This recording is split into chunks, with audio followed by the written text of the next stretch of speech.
Hi guys, Matt, Nomadic Native, back with you. Thanks for tuning in. Before I go anywhere else in this video, I want to say thank you to all the new subscribers that we have on the channel, and all the comments in the comment section of the videos. I really appreciate those.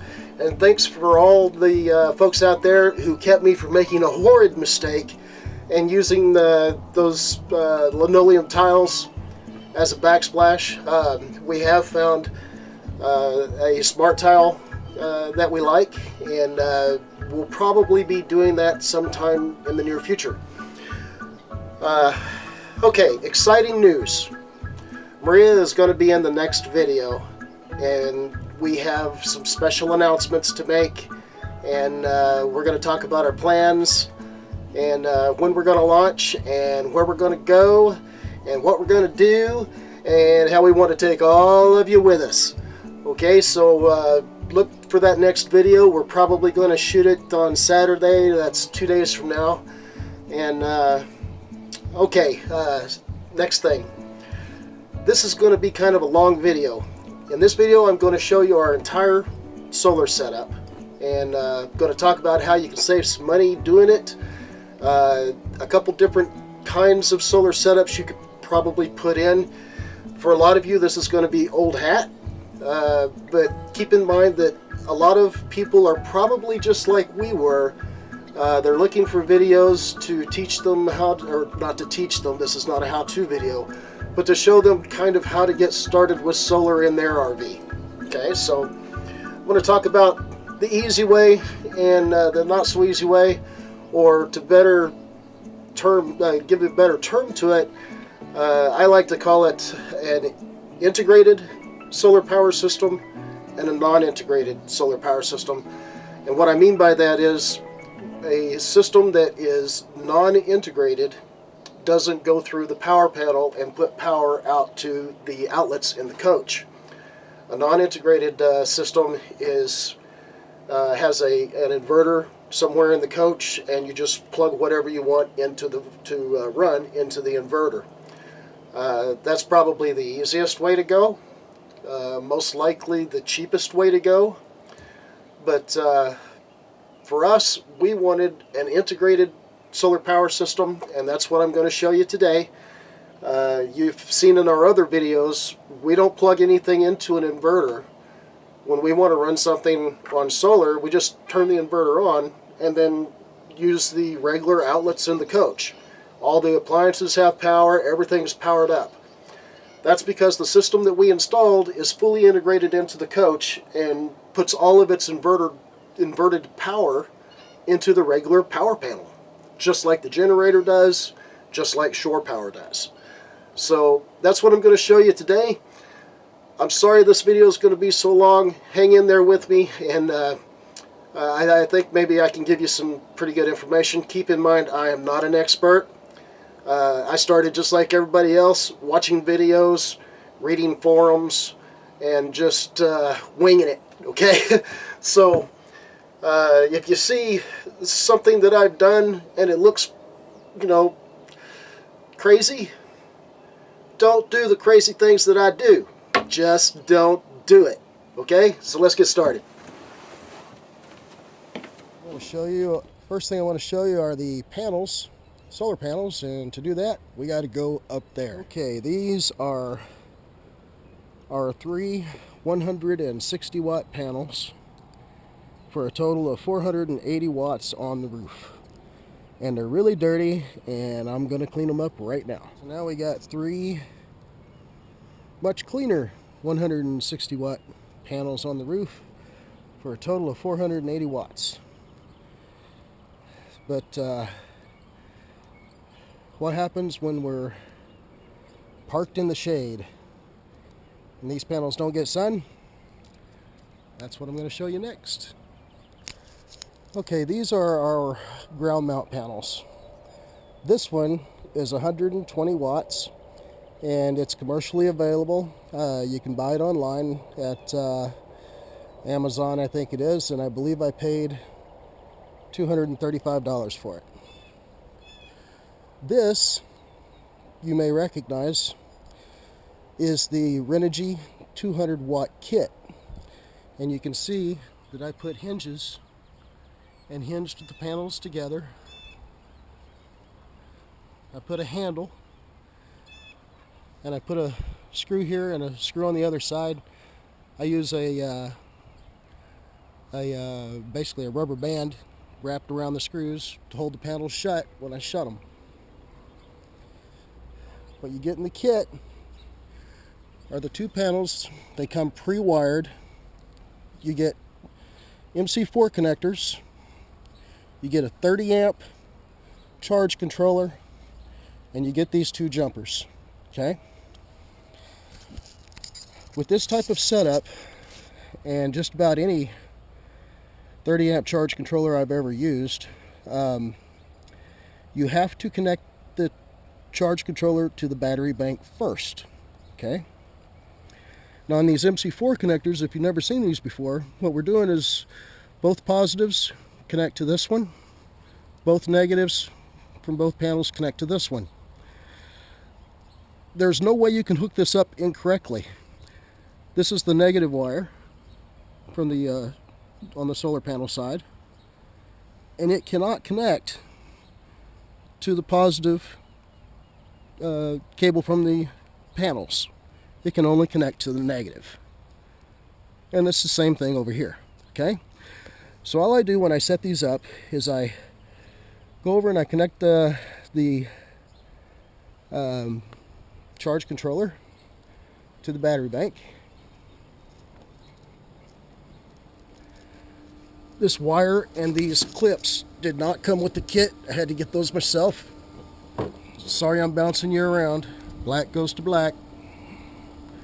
And since I have this shunt in, all the negatives have to go to this side of the shunt. So now we have our 30 amp charge controller hooked up.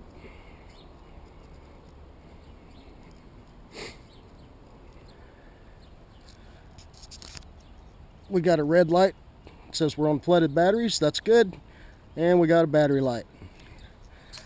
Now all I do is hook the positive up first, negative up second, and I'm done. And there we go.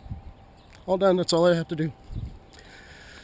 Now, why did I choose to go with this kit? This kit included both panels, all the wiring, all the connectors, the jumpers, and the controller for $286 at Amazon. The controller can handle 200 more watts. So when I'm ready to increase it by another 200 watts and take us to a full 1,000 watt system, that's only going to cost me the cost of two more panels. They're about $119 each, and two MC4 connectors. And then I'll have a 400 watt out in the sun ground mounted tilted system for less than $500. You can also go online and you can buy a 200 watt panel just like this for $507, I believe is what I found it for. So with this, I get 400 watts for a little bit less than $500, I think it is. Or I could buy the commercial version, like that one, for $507. So, and it's only 200 watts. So that's why I'm doing it this way. Now you might ask, well, why do you have panels on the roof and panels on the ground? Well, right now we have 480 watts on the roof if the RV is parked in the sun. If not, we have 320 that I can put out in the sun, so we're still getting a charge. I'm going to add 200 more watts.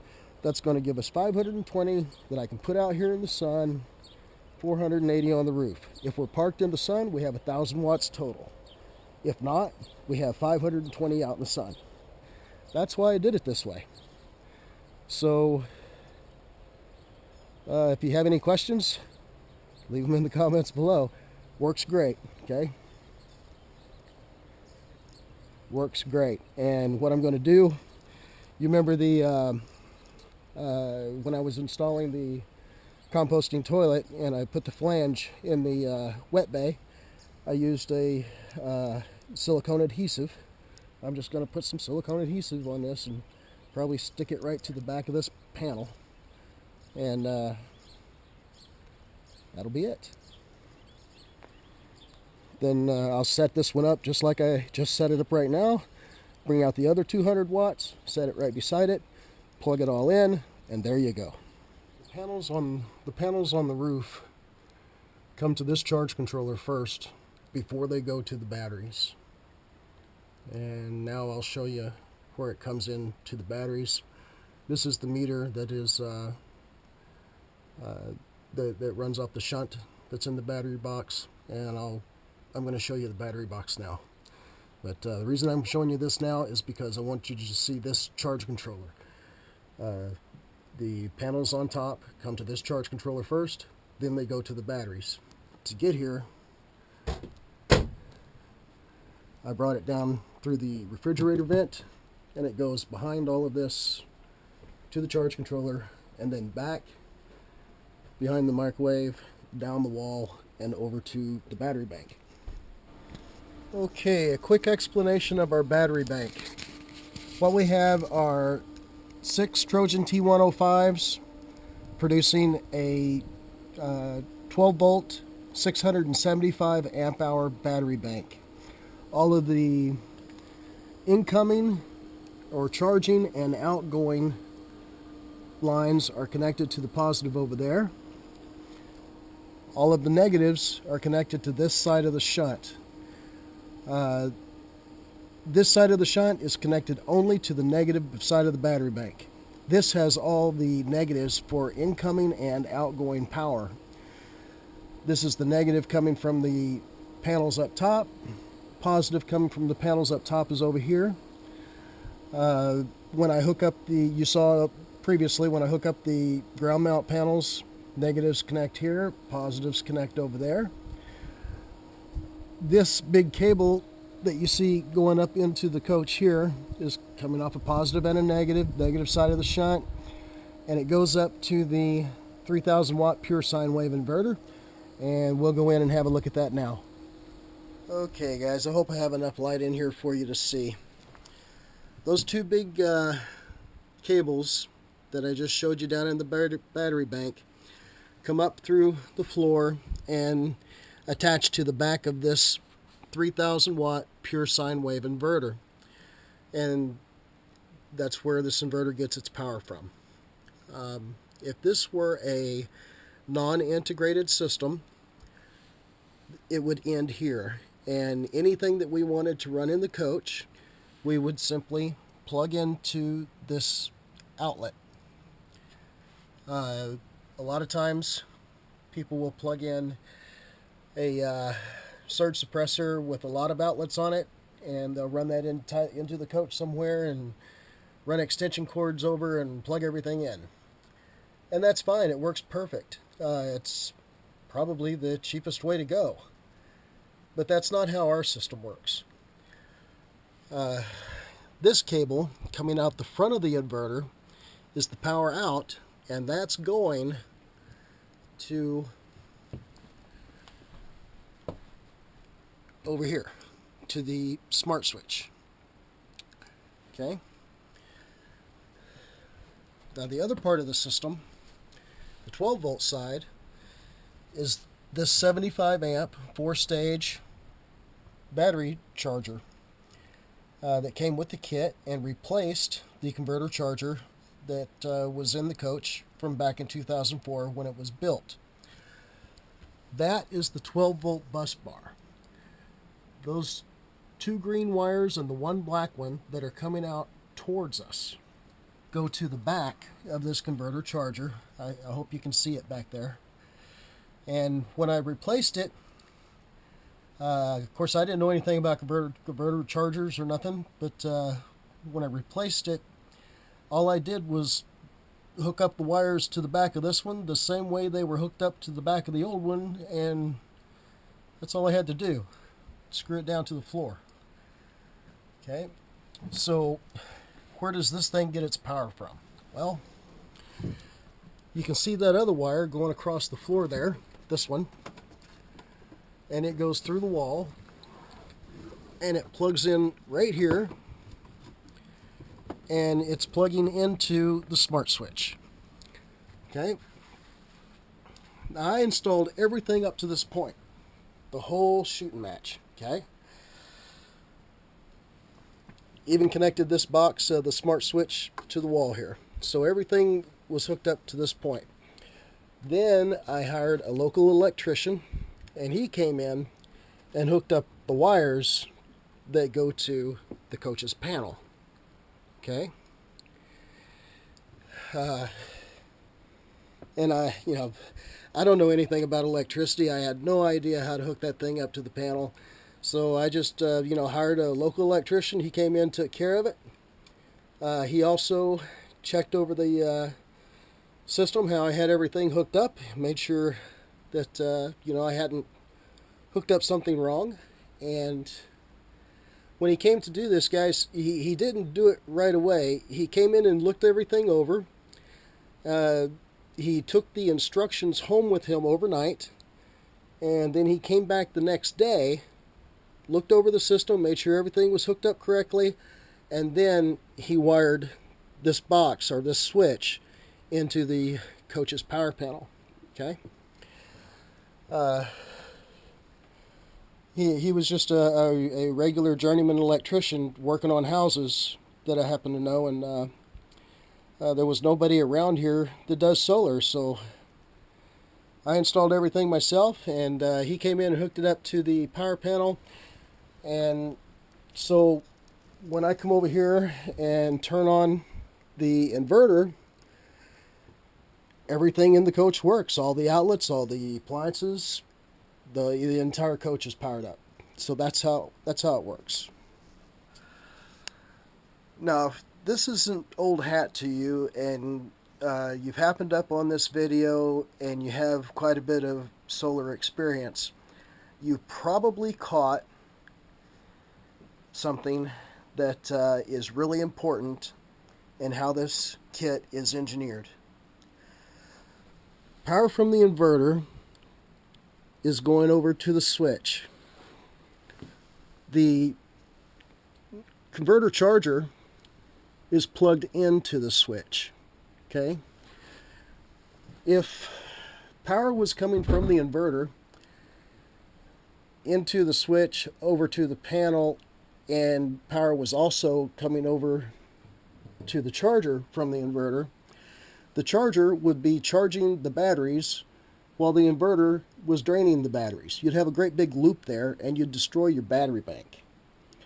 So the engineering in that switch knows when power is coming from the inverter and does not put power out to the charger, to the converter charger.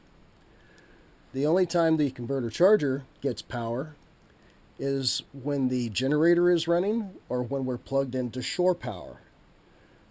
That way, when the generator's running or we're plugged into shore power, the battery bank is being taken care of by a really good 4-stage 75 amp hour converter charger. So that's how we keep from just, if you caught it, you're pretty good, because a lot of people wouldn't. But that's how the engineering of this kit works. And the cost of this kit includes all that engineering so that your battery bank is very well taken care of. You never set up that vicious loop, and everything just works the way it's supposed to. Okay, it's still very early here, and we don't have a lot of sun on the panels. So what I've done is I've set up a condition in the coach where it's running completely on solar, and up the inverter I just showed you through the power panel, and we're using more power than we're bringing into the battery bank. Okay? Before we had the trimetric, this is what I could tell. I could tell that the battery was at 13.1 volts, that it was still showing 100% charge, and that the panels on top of the roof are bringing in 6.2 amps. into the battery bank. Okay, that's all I could tell. And what I used to watch for is I didn't want this to go below 12.0. All right, that's all I knew. We have a 675 amp hour battery bank. That means we have 50% of that is usable. I set the limit at 300 amp hours as a safety measure. Once I installed this meter, it tells me some of the same things. It tells me the current charge of the battery bank is 13 volts. This tells me how many amp hours is either going into the battery bank or out of the battery bank. And it's a total number, okay?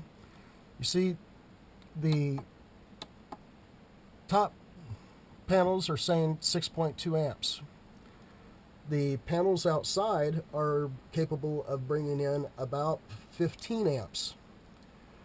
This sees everything coming in and everything going out. So right now we're using, it says negative 21.4. We're using 21.4 amps more than we're bringing in. Okay? It'll also tell me that the battery bank is still showing 100%. If I hold this button down, and this is the biggie, so here's what I love about it. You see the number is negative and increasing. Okay? When the number is 000, the battery bank is full of amp hours. Now we're using more than we're bringing in, so it's counting. We're down 0.9 of an amp hour. It's about to click over to minus 1 amp hour.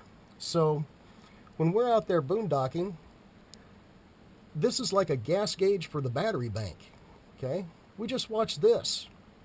If it says negative 200, we know that we're down 200 amp hours and we've only got 100 amp hours left before the battery bank is kaput.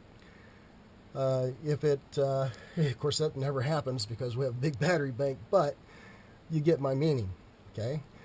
When we wake up in the morning, we just look at this and we see how many amp hours we're down. Generally speaking, it's less than 100.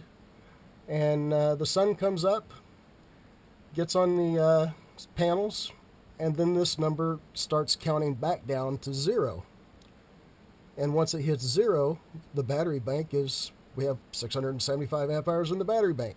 So that's what's great about this meter. It gives you a gas gauge for your battery bank, and I absolutely love it. It also will tell me days since charged, days since equalized. This tells me how it is the exact same as that amp hour reading that I showed you before, only it's showing us watts. This shows us that we have a negative number, so we're using 270 watts more than the solar panels are bringing in. This tells me the percentage of charge since last discharge. So we're 96%, and that's kind of, I don't know, not useful to me, but I suppose it's useful to somebody. Now we're back to the reading the battery bank voltage, 12.5. Still using 21.6 amps more than we're bringing in. Still showing 100%, but that's going to change soon. And our amp hour reading, we're down 1.69. So we're down almost 2 amp hours out of the 300 that we have available. Isn't that awesome? I absolutely love it. It actually completes the system. Okay, so now I've turned everything off, and we have more power coming in from our panels than the coach is using. So you can see that the number is going to count back down to 0, 0, 0, 0. So we're putting amp hours back into the battery bank. When it hits 0, 0, 0, the battery bank is full of 675 amp hours, and we have a full 300 that we can use. That's absolutely awesome. I love it.